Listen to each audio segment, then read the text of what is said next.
Assalamualaikum warahmatullahi wabarakatuh. Saya Bayu Hajimawan. Di sini saya akan menjelaskan dan mempraktekkan penggunaan alat teodolit seperti itu. Nah, sebelum video ini dibuat, kita sudah menjaga jarak, mencuci tangan dan menggunakan masker, jadi aman ya. Oke, langsung saja. Bisa dilihat ini ada box dari teodolit. Nah, kita lihat. Nah, di dalam box ini ada beberapa tools, kemudian perlengkapan tambahan seperti charger untuk baterai. Nah, baterai di sini ada dua ya, teman-teman. Yang satu menempel pada teodolitnya, yang satu tambahan. Nah, yang baterai ini baterai untuk dicas. Kemudian untuk teodolit ini merek Ruid. Nah, bisa dilihat ya, yang baterainya yang satu lagi itu dapat kita dapat menggunakan baterai ukuran sedang ya ini teman-teman, sebagai baterai yang mungkin ini ketika di lapangan dapat digunakan sebagai cadangan ketika darurat, ketika kita tidak ada akses listrik untuk mencarger baterai yang dapat di-charger. Nah, kita mungkin dapat menggunakan baterai ini. Oke, di sini ada toolkit dari teodolit tersebut. Ketika kita mengalami kendala, kemudian membersihkan teodolitnya, kita memerlukan membongkar pasang. Nah, ini ada toolkitnya. Nah, kemudian ya, ini ada bandul. Biasanya nanti dikasih di bawah ini ya, untuk unting-unting. Nah, kalau yang Anda yang tahu. Nah, kemudian ini ada rain cover ya teman-teman, rain cover dari teodolitnya. Nah, ketika kita hujan melakukan pengukuran, kita dapat menggunakan rain cover ini. Nah, ini unboxing.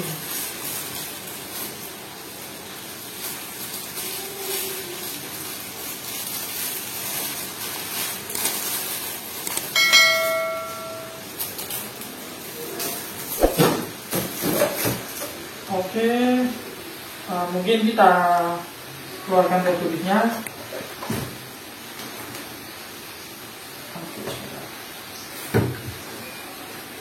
Sampaikan dulu.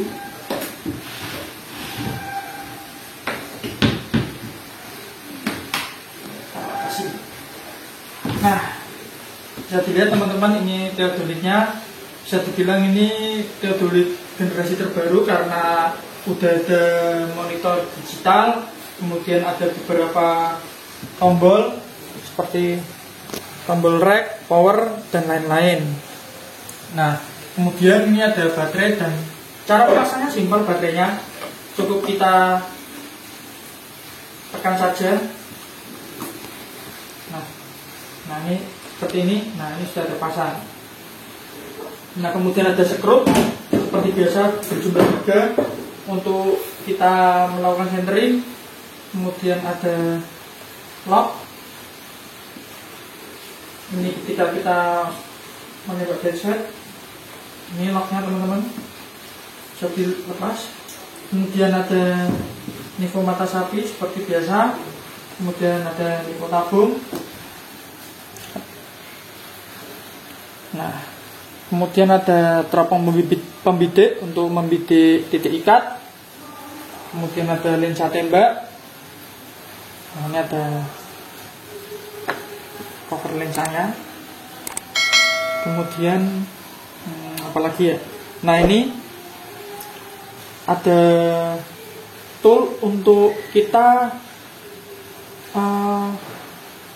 memutar alat. Nah, tapi tool ini digunakan untuk memutar alat secara halus.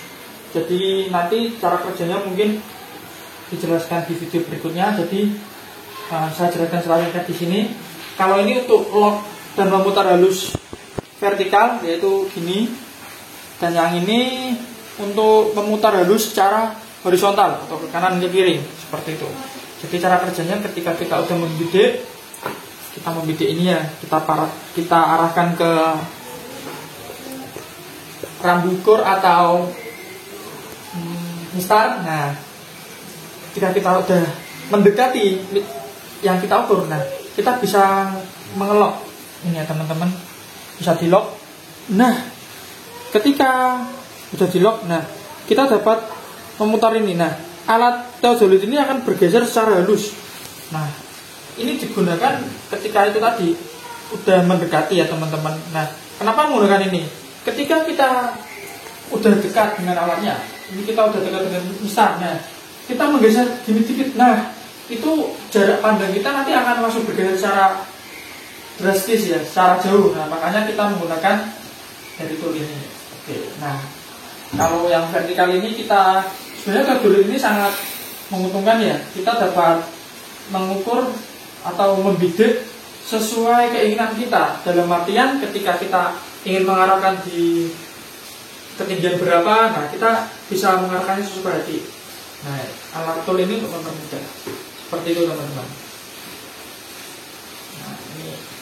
Nah, dan ini ada bisa dibilang teropong bantu bidik ya. Nah, ketika kita membidik untuk memudahkan kita pejamkan satu mata. Nah, di dalam teropong bidik ini ada bentuk segitiga. Nah, kita tinggal arahkan ke objek yang kita bidik. Nah, seperti itu. Mungkin dari teodolit itu, sebentar, kita coba hidupkan teodolitnya.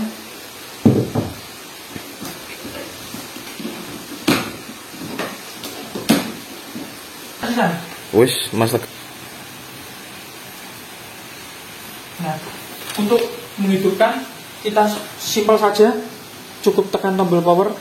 Nah,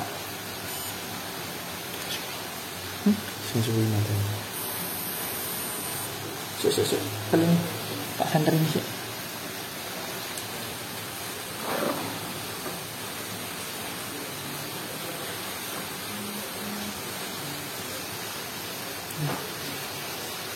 Oke, dalam menggunakan teodolit seperti biasa kita melakukan centering hingga nivo benar-benar di tengah, kemudian nivo di waterpass atau nivo tabung ini benar-benar di tengah. Nah, kemudian kita dapat menghidupkan tombol power.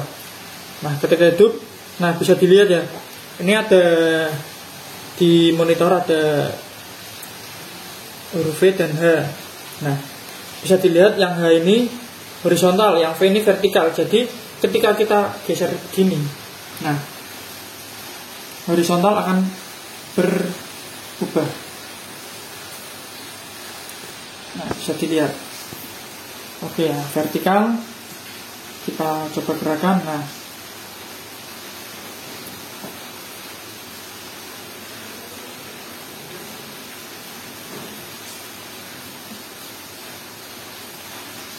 yuk. Nah, untuk mematikannya juga cukup simpel. Kita cuman perlu hanya menekan tombol power secara kurang lebih ya 2-3 detik.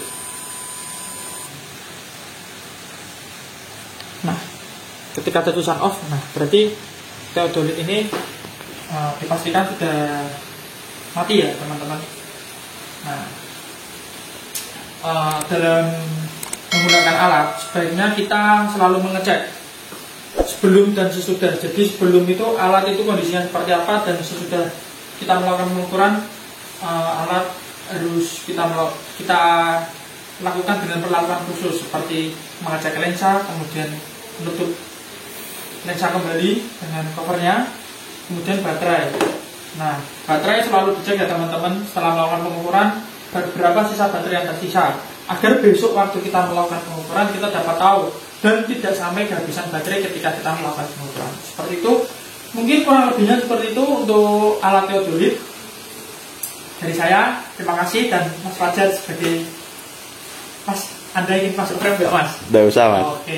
Oke, wassalamualaikum warahmatullahi wabarakatuh. Salam obrolan geospasial. Jangan lupa like, subscribe.